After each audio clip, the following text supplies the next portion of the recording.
Bonjour à tous, j'espère que vous allez bien. Avant toute chose, je voulais vous remercier pour l'accueil que vous avez réservé à la vidéo sur le Steam Deck.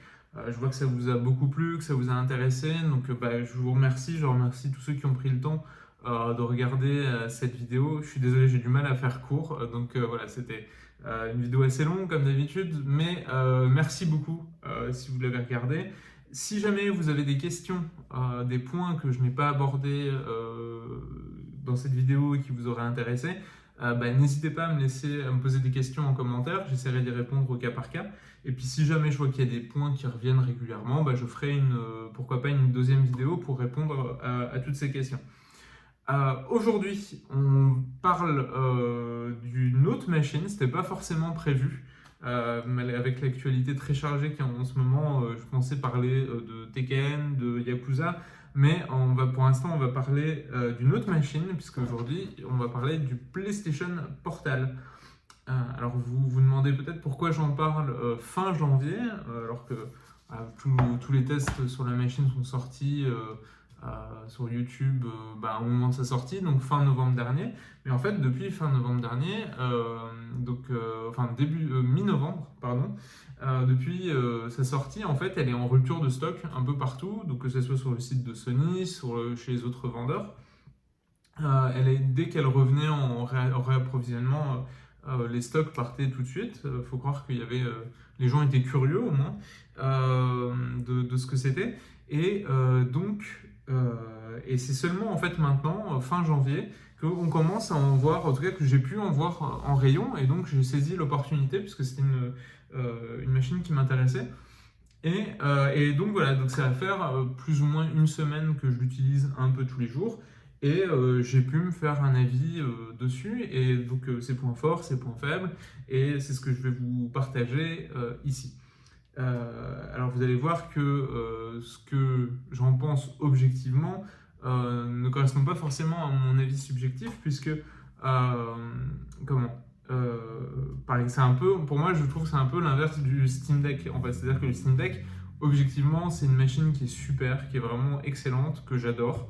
Du coup qui est vraiment très facile à recommander à partir du moment où vous rentrez plus ou moins dans la case, c'est-à-dire intéressé à jouer à des jeux PC, à des jeux Steam de manière nomade. Voilà, c'est vraiment une recommandation. Le rapport qualité-prix, je trouve, est vraiment excellent. C'est une machine qui peut faire plein de choses. Bon, je ne vais pas vous refaire le test du Steam Deck. Le PlayStation Portal, en fait, c'est un peu l'inverse. C'est-à-dire que, objectivement, vous allez voir, il y a pas mal de trucs qu'on peut reprocher à la console, qui manquent, qui auraient pu être faits différemment, etc. Mais malgré tous ces petits défauts, en fait, mon avis, mon ressenti perso au final, c'est que je l'adore. Je trouve que c'est vraiment je m'amuse beaucoup avec. Je trouve ça très très chouette. Mais voilà, on va revenir là-dessus tranquillement. On va commencer peut-être par définir ce que c'est un PlayStation Portal. Si vous en avez juste vaguement entendu parler, vous n'avez aucune idée. Concrètement, donc le PlayStation Portal, c'est ça. C'est cette machine-là. Ce n'est pas une console portable. C'est très important d'insister là-dessus. Il ne se passe concrètement dans cette machine-là, il ne se passe quasiment rien. En fait, c'est un accessoire pour votre PlayStation 5. Donc, déjà concrètement, si vous n'avez pas de PlayStation 5, ça ne sert à rien. Et en fait, ça va vous permettre de streamer le contenu de votre PlayStation 5, en tout cas des jeux qui tournent sur votre PlayStation 5, de les voir sur cet écran, sur ce deuxième écran, et de pouvoir jouer en gros partout où vous avez une connexion internet. C'est-à-dire à partir du moment où votre PlayStation 5 est en mode veille, ou en mode en mode veille, vous allez pouvoir l'activer à distance et jouer, voir ce que votre PlayStation 5 affiche, exactement comme ce que vous voyez sur votre écran de télé, et jouer à vos jeux téléchargés ou le disque qui est à l'intérieur. Et voilà, et vous pouvez jouer à distance un peu où vous voulez, tant que vous avez une bonne connexion internet. Alors, vous êtes peut-être en train de vous dire, mais en fait, c'est exactement ce qu'on peut faire avec l'application. Alors, je me suis mis mon iPad sous la main, l'application PlayStation Remote Play, et vous avez tout à fait raison. Moi, ça va faire C'était d'ailleurs pour ça que j'étais intéressé par le PlayStation Portal, puisque en fait ça fait bientôt 1 an que j'utilise régulièrement l'application PlayStation Remote Play, puisque en fait donc sur mon iPad, vous connectez une DualSense ou n'importe quelle manette Bluetooth à votre iPad, une manette compatible, et vous pouvez jouer à vos jeux PlayStation sur votre iPad, sur votre iPhone, sur votre tablette ou téléphone Android. Ça fonctionne sur les deux formats. Et voilà, et ça fonctionne déjà très très bien. Mais là, l'idée, c'est d'avoir une machine 100% dédiée à ceci, et ne pas forcément monopoliser votre iPad ou devoir vous trimballer une manette, etc. Là, vous avez tout cet appareil 100% dédié à cette fonctionnalité précise. Donc, maintenant qu'on a défini ce que c'était, donc un accessoire de la PlayStation 5, d'ailleurs il me semble que sur le site de PlayStation, c'est d'ailleurs décrit comme dans la catégorie accessoires. Voici la boîte très jolie, très sympathique, avec Astrobot qui est officiellement en train vraiment de devenir la mascotte de PlayStation, ce qui est très cool puisque le jeu était vraiment excellent. Donc, dans la boîte, d'ailleurs, la boîte vous rappelle que c'est un lecteur à distance, donc c'est pas une console portable. La boîte vous rappelle aussi que vous avez obligatoirement besoin d'une connexion Internet, d'une bonne connexion Internet. Et enfin derrière, voilà, là c'est peut-être la citation qui va peut-être induire en erreur les gens. En gros, votre PlayStation 5 dans la paume de votre main. Oui et non, puisque concrètement la machine ne fait rien tourner en elle-même. Elle se contente de streamer l'image envoyée par votre PlayStation 5. À l'intérieur de la boîte, vous allez avoir, en gros, c'est pas la peine de faire un unboxing dédié. Vous avez la machine évidemment et un câble USB-C. Il n'y a pas d'adaptateur secteur, sauf vous en avez déjà un, ou alors comment vous pouvez charger la machine via ce câble USB-C directement sur votre PlayStation 5. Donc ça, c'est pour le contenu de la boîte. On va continuer on reste pour l'instant dans la description, etc. On va revenir sur mon avis un peu après. Concrètement, le PlayStation Portal, en fait, vous le voyez devant vous, c'est vraiment une DualSense qu'on aurait coupé en deux et on aurait mis une tablette de 6 pouces ou 8 pouces, je pense que c'est 6 pouces au milieu. Voilà, donc en termes de taille d'écran, on est au-dessus d'une Switch. On est à peu près au même niveau qu'un Steam Deck. Donc voilà, donc un bel écran, un écran LCD, pas OLED. Alors je vais le mentionner maintenant, l'écran il n'est pas OLED, pour moi c'est pas vraiment un défaut. Peut-être qu'avec le LED, évidemment ça aurait été encore mieux d'avoir un écran OLED, ça aurait été peut-être un peu plus cher. Mais c'est un excellent écran LCD. Vraiment, il y a LCD, et là, les couleurs pètent, les couleurs vraiment rendent super bien. C'est très lisible. Vous allez voir en ce moment que je joue. Il y a beaucoup de RPG qui sortent en ce moment. On peut lire les textes sans problème dessus. Aucun problème. Franchement, non, l'écran est très bien. Évidemment, ça aurait été encore mieux si c'était de l'OLED. Mais bon, on s'en contentera. L'écran fonctionne déjà très bien. J'ai pas de problème particulier avec ça. Toutes les touches joystick et gâchette que vous connaissez déjà sur votre DualSense.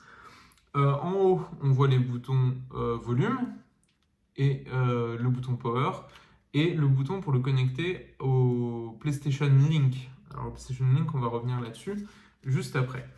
En dessous, là, il y a la prise USB-C pour la recharge.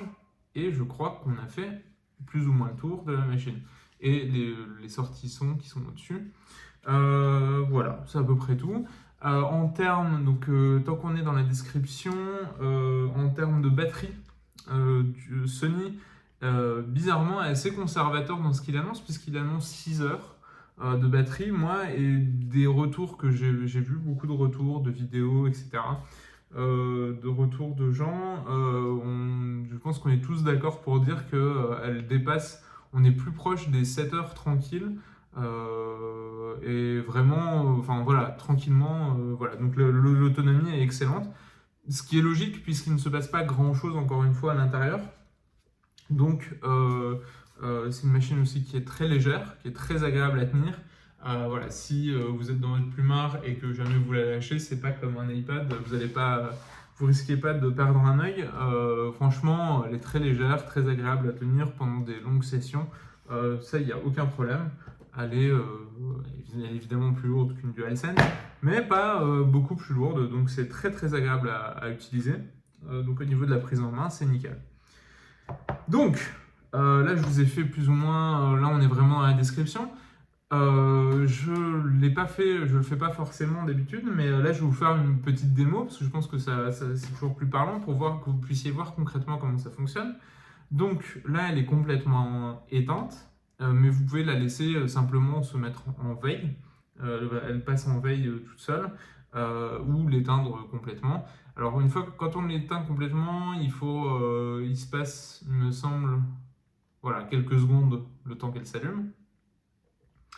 Vous allez voir que le process est globalement assez rapide. Moi, j'ai noté en tout, généralement, autour de... Donc, à partir du moment où la console est lancée, donc là, elle se lance. Généralement, il faut compter entre 10 secondes, 10-12 secondes, en gros, pour rentrer vraiment dans l'interface PlayStation. Donc voilà, là, on va lui demander de se connecter. Je vais appuyer sur le bouton PlayStation. Voilà. J'ai mis le son à fond. Là, elle est en train de réveiller, elle est en train de se connecter à ma PlayStation. Elle est en train de se connecter. Et une fois, voilà, connexion effectuée, on appuie sur croix. Et voilà, on y est. Donc vous avez vu, c'est quand même assez rapide.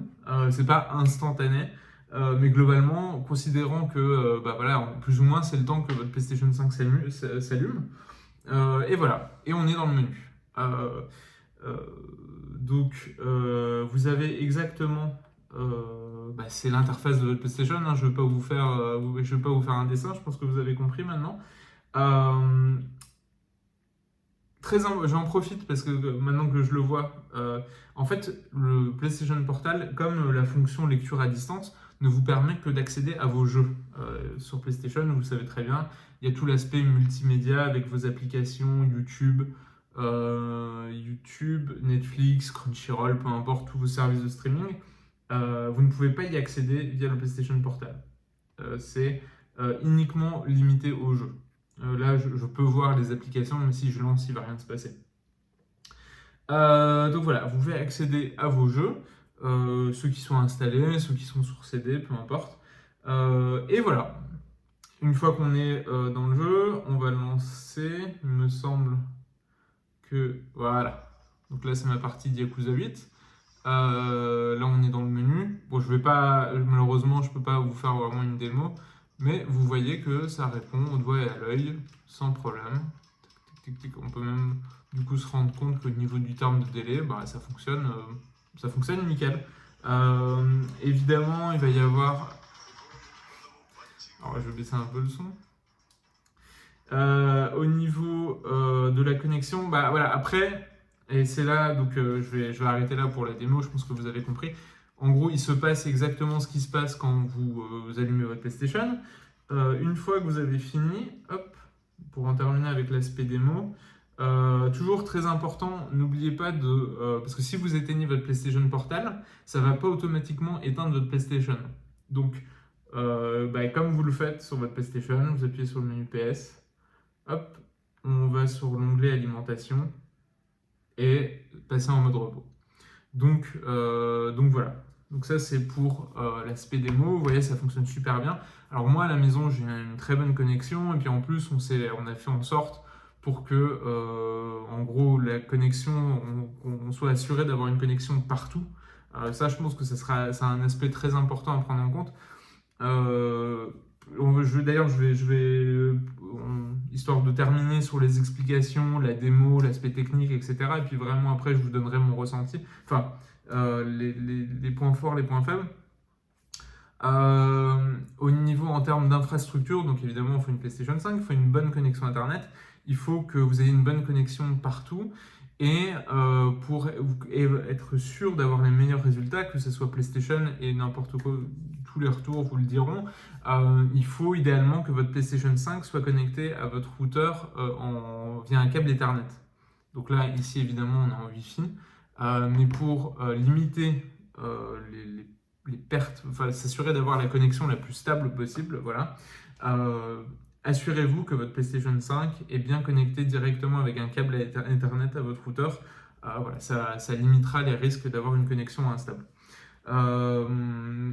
Voilà, donc là, c'est vraiment, on est dans le descriptif le plus brut. Donc déjà, on a pu voir, on voit déjà se dessiner les limites un peu du concept.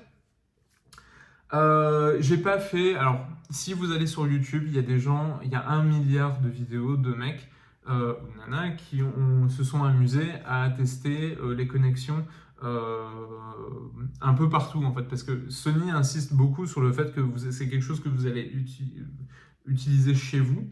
Typiquement, quand quelqu'un d'autre a besoin d'utiliser la télé, ou si vous voulez pas forcément vous installer dans le canapé du salon, mais simplement dans votre lit ou ailleurs, peu importe où vous soyez chez vous, que vous puissiez jouer tranquille. Mais voilà, il y a des gens sur YouTube qui sont amusés, sur YouTube et ailleurs, à tester avec, par exemple, à l'extérieur, en utilisant leur téléphone, leur smartphone comme point hotspot, en l'utilisant dans des endroits où il y avait du Wi-Fi public, etc. Alors, pour le Wi-Fi, en gros, globalement, je vais vous résumer toutes ces vidéos. En gros, globalement, ça va systématiquement dépendre de la connexion. Si, avec votre smartphone, vous avez une très bonne connexion, vous êtes à un point 4G ou 5G avec une super bonne connexion, il n'y a pas de raison pour que l'expérience se passe mal. La seule limite, en fait, c'est pour le Wi-Fi public.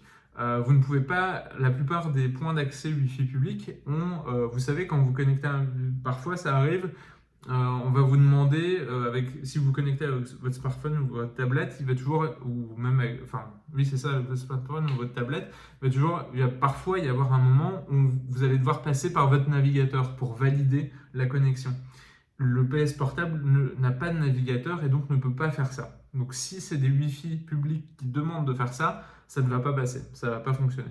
Dans ces cas-là, il faut connecter votre smartphone au Wi-Fi public et utiliser votre smartphone comme hotspot auquel va pouvoir se connecter le PlayStation Portable. C'est un peu de la débrouille, mais encore une fois, la machine n'est pas faite pour ça. C'est vraiment pour que vous viviez chez vous, chez d'autres gens, par exemple si vous êtes à l'hôtel ou chez chez vos parents pour le week-end ou peu importe, mais avec un Wi-Fi en tout cas domestique, stable, voilà.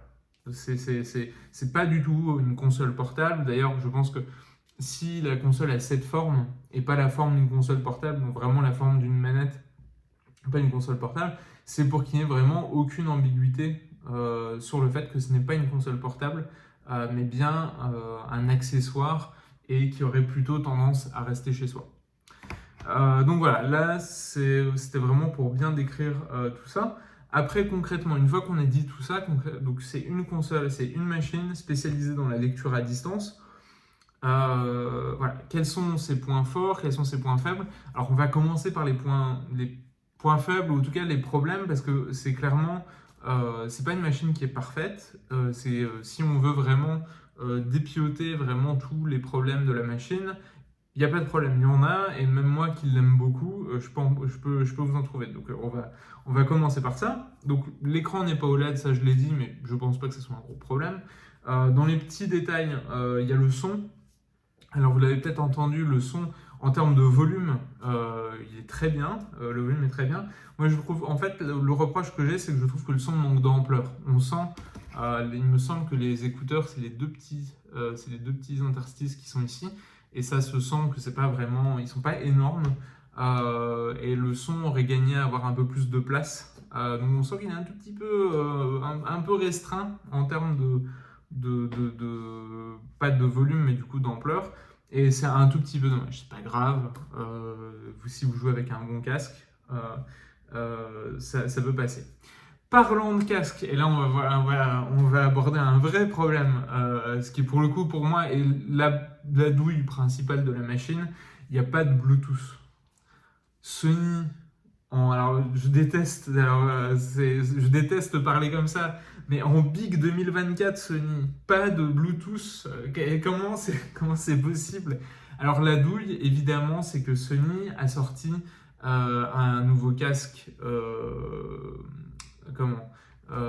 un casque qui se met sur vos oreilles, mais aussi des écouteurs intra, qui n'utilisent pas du Bluetooth, mais un format propriétaire à Sony qui s'appelle le PlayStation Link. Et donc c'est pour ça qu'il y a ce petit bouton.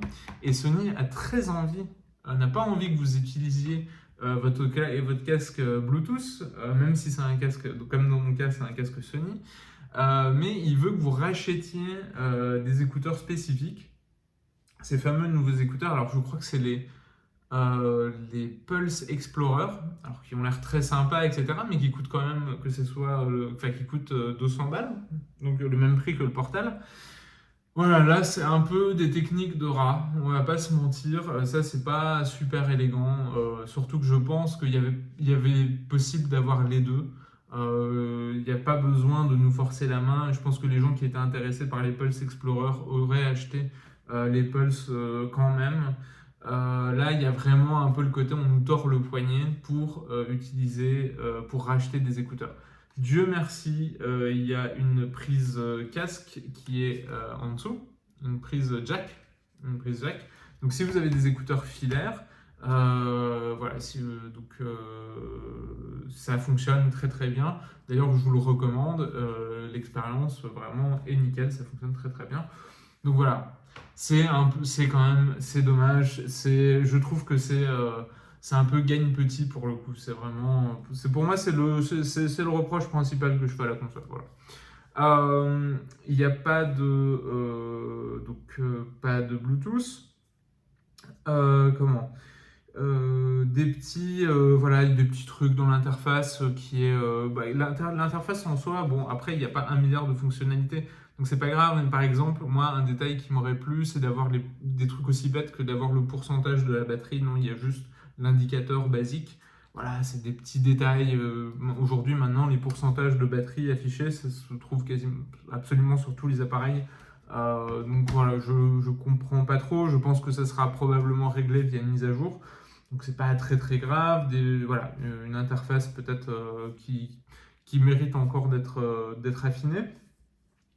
Au niveau des défauts encore, et puis en fait, c'est un peu c'est le problème. En fait, c'est les limites de l'exercice en lui-même. C'est-à-dire que en fait, moi, je vais vous décrire mon expérience et les points positifs après. Mais je sais très bien, en fait, et c'est pour ça que je ne peux pas objectivement vous recommander aveuglément, en tout cas de manière aussi large, cette machine que le Steam Deck. C'est que l'expérience que vous allez avoir va beaucoup dépendre de votre installation, de votre chez vous, etc., comment c'est conçu, etc. Voilà, si vous avez une bonne couverture Wi-Fi, etc., vous allez il n'y a pas de raison que vous ayez une mauvaise expérience. Moi, ce que je peux vous recommander, c'est d'abord tester si le concept vous plaît. N'hésitez pas à tester l'application sur votre tablette ou sur votre smartphone. Sur un écran de smartphone, même si c'est un gros smartphone, je trouve que c'est trop petit. C'est pour ça avoir un écran. Moi, j'ai un iPhone 13 Pro Max, donc qui est quand même pas un petit téléphone. Mais je trouve que le rendu est vraiment trop petit sur un écran de smartphone, et il suffit par exemple que vous jouiez à un RPG et qu'il y ait des textes à lire, voilà, c'est un peu relou. Sur un iPad, ça fonctionne du tonnerre, par contre, ça, il n'y a pas de souci. Donc n'hésitez pas à tester. Si le concept vous plaît, si vous dites ah bah tiens, ouais, ça pourrait être pas mal d'avoir une machine dédiée qui fait pour faire ça, pour que je puisse lire dans le plumard, que je puisse lire quand que je puisse jouer au lit, que je puisse jouer quand madame utilise la télé, etc. Donc voilà, n'hésitez pas à tester le concept. Et surtout, puis ça vous permettra de voir si en termes de Wi-Fi, c'est viable chez vous. Voilà, donc c'est plus ou moins toutes les faiblesses de la machine. Ensuite, maintenant je vais passer au point fort, à l'autonomie. Encore une fois, bon, qui est justifiée, enfin, c'est normal que la machine ait une bonne autonomie, mais ça reste quand même très appréciable. Voilà, vous pouvez jouer sans problème, enfin, toute la journée si le cœur vous en dit, ou une semaine étalée comme ça, 1 heure par jour, etc. Ça tiendra la semaine sans problème, donc ça c'est quand même plutôt cool. Le simple fait, vous avez, contrairement à quand vous utilisez l'application PS Remote, là vous avez même accès aux gâchettes haptiques, donc les fonctionnalités haptiques vont fonctionner, donc vous avez vraiment la full expérience d'utiliser une DualSense, donc ça c'est quand même assez chouette. Et de manière générale, ça fonctionne bien quand ça fonctionne. Quand vous êtes bien installé, vous avez vraiment la qualité graphique, il y a vraiment ce truc. Et c'est pour moi, c'est ce qui fait tout le charme. Je vais aboutir sur ma conclusion perso, c'est que j'ai bien conscience que c'est un gadget, etc.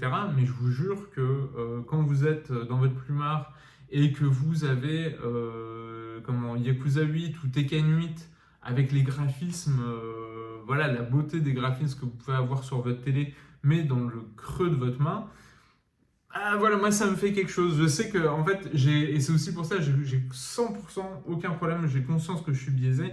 Moi, j'ai une forte affinité aux consoles portables. Moi, j'ai eu une Game Boy très tôt et j'ai enchaîné Game Boy Color, Game Gear aussi à l'époque, et plein de consoles portables, le PSP, PS Vita, la DS, la 3DS, etc. J'adore les consoles portables et je trouve qu'il y a quelque chose de vraiment magique. Ça risque de paraître neuneux, il y a quelque chose d'un peu magique d'avoir de voir des graphismes aussi beaux vraiment dans le creux de sa main. Et ça fonctionne du tonnerre. Alors de temps en temps, je vais pas vous m'étonner, hein, de temps en temps j'ai des petits ralentissements, etc. Je suppose que c'est en fonction de la variation de la connexion, etc. Des petits ralentissements, surtout, alors ça va se sentir évidemment sur les jeux les plus nerveux. Donc cette semaine j'ai beaucoup joué à Tekken 8 et à Yakuza 8. Et c'était intéressant d'ailleurs de tester le PlayStation Portable lapsus avec ces deux jeux, puisque alors sur un jeu nerveux comme Tekken 8, je sentais vraiment que des fois oui, de temps en temps, je sentais la moindre latence dans les commandes, ça se répercute tout de suite sur le gameplay. Donc là, je voyais tout de suite. Mais ça fonctionnait globalement plutôt pas mal. J'aurais pas fait du jeu en ligne, en tout cas pas en classé, pas des matchs classés en ligne je me serais pas risqué. Mais jouer le mode solo, s'entraîner, faire ses petits combos, etc. en mode training, ça fonctionne nickel. Et puis alors là, pour moi c'était aussi une des raisons pour lesquelles j'ai pris la machine, pour Yakuza 8 justement, pour des jeux plus posés, des RPG, etc. Ça c'est génial parce que même si de temps en temps vous allez avoir une perte, un petit ralentissement par-ci, par-là, etc., une petite baisse temporaire de qualité d'image, ça va pas du tout ça gêne tout de suite beaucoup moins parce que le rythme est quand même plus posé. En fait, du coup, pour des jeux aussi longs que des RPG, et sachant que cette année, enfin, rien que, je vais pas vous refaire le coup, mais en termes de RPG, il y a Yakuza 8, il y a Grand Blue Relink, il y a évidemment Final Fantasy VII Rebirth et Persona 3. Donc voilà, beaucoup de jeux qui demandent beaucoup de temps. C'est pas forcément des jeux où on n'a pas forcément tout le temps de squatter le canapé ou même l'envie, bêtement, de se poser, d'allumer la télé, etc. On a juste envie de faire une petite partie posée dans sa cuisine ou au lit ou dans son bureau. Et on veut juste doser un petit peu comme ça, par-ci par-là. Et pour ça, la console fonctionne super bien. Et alors, je vous parlais de qualité graphique, etc. Il n'y a pas longtemps, je vous ai parlé du Steam Deck. Oui, vous pouvez avoir des beaux graphismes, même des très très beaux graphismes sur Steam Deck. Mais déjà, ça va demander de pousser la console, de demander beaucoup plus à la console, et la console va commencer à faire du bruit, même si elle fait moins de bruit. Le Steam Deck OLED fait moins de bruit que son prédécesseur. Du coup, vous allez entendre un peu plus les ventilos, etc. Là, c'est une machine qui ne fait aucun bruit. Peu importe ce qui se passe, peu importe ce que vous affichez, la console est plus ou moins à température ambiante, elle ne chauffe quasiment pas. Et il n'y a pas de ventilo qui va se déclencher. Donc, c'est une console, c'est une expérience. En tout cas, sur des jeux qui demandent des graphismes plus poussés, ça va être une expérience plus sympathique. Après, voilà, vous n'allez pas pouvoir, contrairement au Steam Deck, vous n'allez pas pouvoir l'emporter partout. Voilà, là, malheureusement, ça va être à vous de peser le pour ou contre de votre utilisation, etc. Voilà, encore une fois, moi je vous dis, le meilleur moyen de vous faire une idée, vous avez une PlayStation 5, vous avez une DualSense, vous avez idéalement une tablette, parce qu'encore une fois, sur un écran de smartphone, je trouve ça trop petit, mais si vous avez une tablette, n'hésitez pas déjà dans un premier temps à tester l'application PS Remote Play pour voir si c'est un truc qui vous intéresse. Et si vous voyez que l'expérience vous plaît, peut-être que d'ailleurs vous allez vouloir en rester là, enfin en tout cas que ça va vous suffire. Mais si vraiment l'expérience vous plaît et que c'est quelque chose dont vous voyez l'intérêt au quotidien, et ben franchement, n'hésitez pas à vous renseigner, en tout cas à jeter un œil sur le PlayStation Portable. À titre perso, je trouve que voilà, le titre perso, c'est une machine qui me plaît beaucoup. Je comprends tout à fait, j'ai vu un des tests positifs que j'avais vu sur la machine, parce qu'il y a du pour et du contre. Moi, je vous recommande, je vous mettrai en description de cette vidéo. J'ai beaucoup aimé la vidéo de Ryu Gaming, et je rejoins plus ou moins en fait son avis final.